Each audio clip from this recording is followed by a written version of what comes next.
So hello and welcome back to Hal Tech TV. Today we have a case by Cooler Master. We have the Elite 120 Advanced case. So this is a mini-itx case, and I'll show you around in a second, and then we will have a video review and written review up on this case at some point, so check them out as well. But for now we have the unboxing of the Elite 120 Advanced, which is a little different from what we've been doing recently, which has been a ton of fans. So let's go off on a kind of a side escape from what we've been doing recently and get on and have a look at this case. So here we've got the box of the Elite 120 Advanced. On the top says Elite 120 Advanced, and you've got some Cooler Master branding here. On the side we have the Elite 120 Advanced logo with a few features here. So it says it supports up to 3 fans for extreme cooling. Now you might think, oh, 3 fans, you know, every case supports that, but this is a mini-itx, case, so to have 3 fans is kind of a bonus. Again, there it says it's a mini-itx case, but that it does have an ATX power supply. Now I will mention this in the written review about how certain choices when designing a mini-itx case can make the case either a terrible case to buy or an amazing case to buy. This feature is one of the things that makes it an amazing case to buy. Basically, to put it simply, you know, when you get down to the smaller form factors, you have to either choose, you know, mini-itx or a SFX power supply or whatever, and it's to choose which products you can go with, whether you can go with mini-itx and have a full-size ATX power supply on top. You know, choosing the certain features and being able to keep as many of the standard size features in as possible makes for a good case.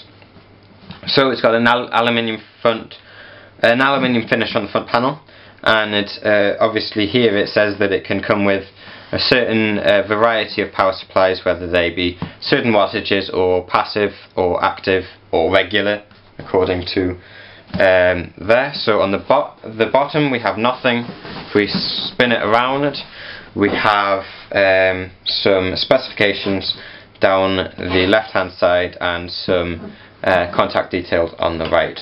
So to start off with, it is, obviously you can zoom in if you want to read all of this. This will be in the written review, so you don't really need to worry that much about the actual specifications. So let's go in and get it out of the box. So I'm just going to open the box, and while I'm doing that I'll talk to you a bit about what I was talking about earlier. So one of the big things about this product over certain other small form factor products is that it features a standard 5¼ inch drive bay. Now a lot of the others need either slim optical or a slot loading or some form of, you know, maybe nicer design style input output options, but on this particular one it uses 5¼ inch drive bays, which means that you will not need to buy a more expensive version of, you know, essentially the same product. Same with the power supplies. And what's good about this is, as it has 2 I/O, you know what, it's early in the morning, I can't even remember. I'll just spin it around to get it out of the box. So as it has 2 of the PCI slots, to not let it come with options for a full-size ATX power supply, that would mean that you'd be very limited on the graphics cards you could get. So here we have the Elite 120 user manual, which is one of the kind of like fold out style ones. Not the biggest fan of those kind of styling, but it is cheaper, so I'm not going to complain there if it brings the cost down by a few pennies. And it's right, so uses the hard foam packaging, which in this case, you know, I'm not too fussed. Noctua. Why am I saying Noctua? I was talking about them earlier. In this case, Cooler Master tend to seem to go with the harder style packaging over the soft foam. So on the right hand side you have a whole lot of ventilation. On the top again you have a whole lot of ventilation. This will be above the power supply, so if you do want to go with a full-size ATX power supply with the fan facing upwards, you can, because you have space there as well. Or if you want to go another option, what you can do is get a full-size ATX power supply and have it facing downwards and use a passive heatsink on your CPU cooler, and what that will do is essentially you have the fan on the power supply acting as the fan on the CPU cooler as well. A lot of people can sort of pull this off, but what you need to remember is that the power supply cannot be one of those hybrid ones where the fan can turn off. It has to be one where the fan keeps going non-stop, and you can't go with a passive power supply either. That goes without saying though. And another thing is the TDP on the CPU cooler can't be too big. So you have a big grill here. It's kind of like square punched out style rather than you know, the standard kind of octagon style. I've completely forgotten what I was saying. But yeah, so you have a big punched out hole there for your graphics card cooling, and I will change the direction that you're looking so that you can see the front and the back and obviously the internals as well. So I'll be back in a second. To be honest, I think I've actually reviewed this case before in the past at my old job. I might be wrong, but I'm sure I have. So to start off with, you have two USB headphone and microphone jacks on the left hand side, and on the right hand side you have your super speed USB 3, your reset switch, your hard drive activity LED, your power switch with the power LED inbuilt into the button. Now just in the middle you have your brushed aluminium styling with a kind of indented in Cooler Master logo, and your 5 1/4 inch drive bay up here. Now for the 120mm intake fan you have gaps here, and down the sides here you've got small grills so that it is getting enough cooling, or enough air to blow into the case. So bringing you around to the back, you have your power supply mount. Now the power supply mount is kind of further out than the rest of the case, and this is to actually fit it in because like I was going on about earlier, it is actually quite hard to get these standard sizes into the smaller cases. So you've got your mounting there for your power supply. You also have a grill down here for sort of extra passive ventilation, your I/O shield place, two PCI brackets, and a water cooling grommet here. Now to mount the power supply, a lot of this will be in the written review, but to mount the power supply you can actually remove this bracket here, then mount that, and then slide the power supply in. So that's going to make it a lot easier when installing your power supply, which I believe will be the last thing that you will do rather than the first thing on a lot of the standard cases and the kind of standard build procedure. So I'll open the case up and I'll give you a good look inside. So looking into the case, we have a bar here, metal bar, that's to keep this case strong and rigid while being able to cut back on the essentially the skeleton itself. So there's a couple of things which kind of confused me. So you have screws here, which is screwing this 5 1/4 inch drive bay in. However, the rest of it's used rivets. So I'm not too sure why they used screws there rather than rivets, because you know you can unscrew it, and as far as I can see there is no benefit to actually having them there to be able to be unscrewed. So if I go in and take this little package off and tell you what it comes with, which will most likely be the sliders for the toolless hard drive bays. So yeah, you have your speaker grill and your toolless design, and a couple of things in here which look to be some sort of like fan mounting mechanism, but I'm not too sure, so I won't say for definite. Those will be in the revision review. And you've got some cable ties there as well, which is always nice to have, because a lot of my cable ties aren't actually black, so I end up having a multicoloured case if I use too many cable ties. So I'll untie this and I'll tell you what the front panel connections look like. So the front panel connections actually come from two different sides here.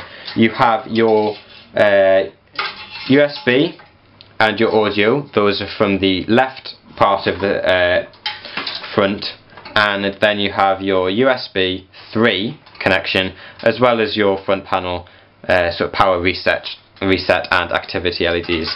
Now, I'm not too sure how these will be like in terms of cable management with them being on two different sides, but yeah, like I said, I'll get back to that in the written review. So all the fans that come with the case, there's two I believe, both use 3-pin connections, but are also come with 4-pin Molex adapters, and I will obviously show you from a different angle so you can see the inside of the case to certain parts that I can talk about now but you won't be able to see. So I'll spin you around and give you a better look. So from the right hand side we have the fan here. What this is going to do is this is going to blow cool air over the motherboard, and it essentially, you know, onto the heatsink as well on the CPU, and then onto the back of the graphics card, maybe. So from this side, this is where you will mount your SSDs or hard drives, and it does have space for 3 of them, but if you do want to use 2.5-inch SSDs or 2.5-inch sort of laptop drives, it does come with 2 of these mounts, which I believe you can mount 2 SSDs onto, one on the bottom, one on the top.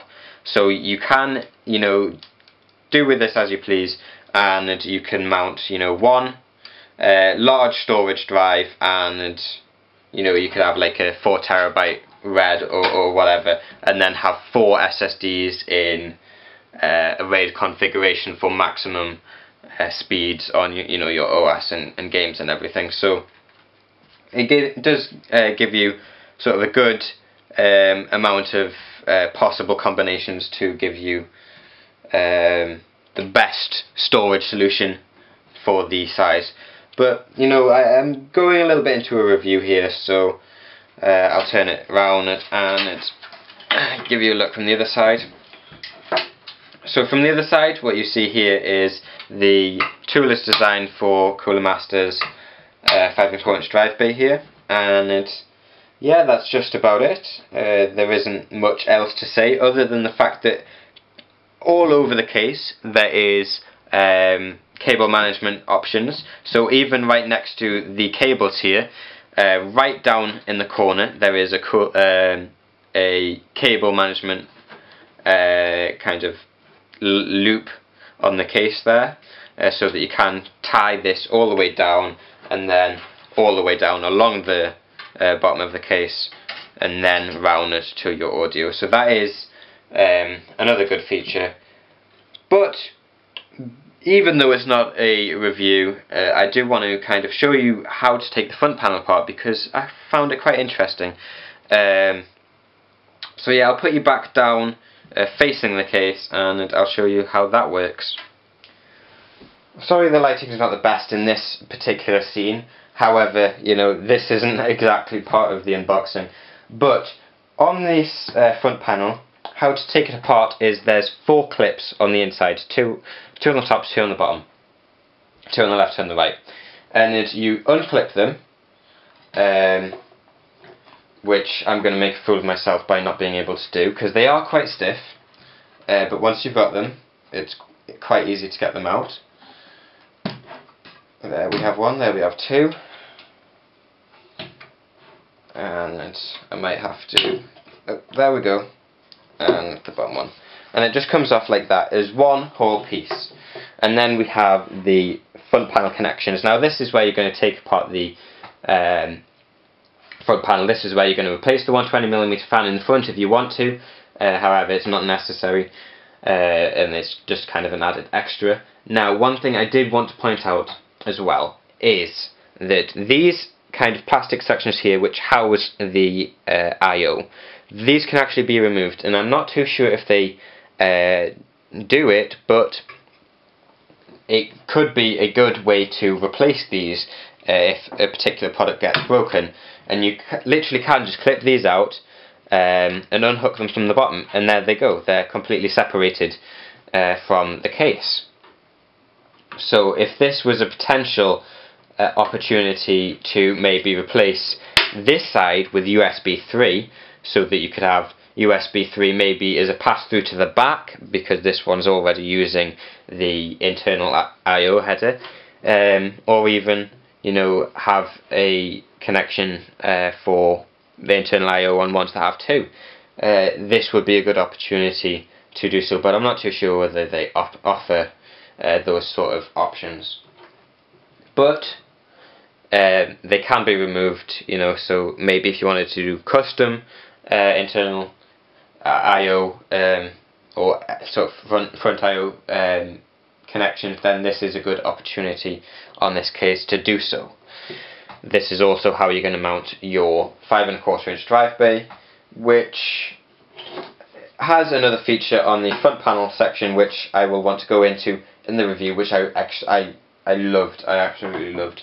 So that is the unboxing. I will put you back on my face and I will say goodbye. So that was the unboxing and first looks of the Cooler Master Elite 120 Advanced mini-itx case.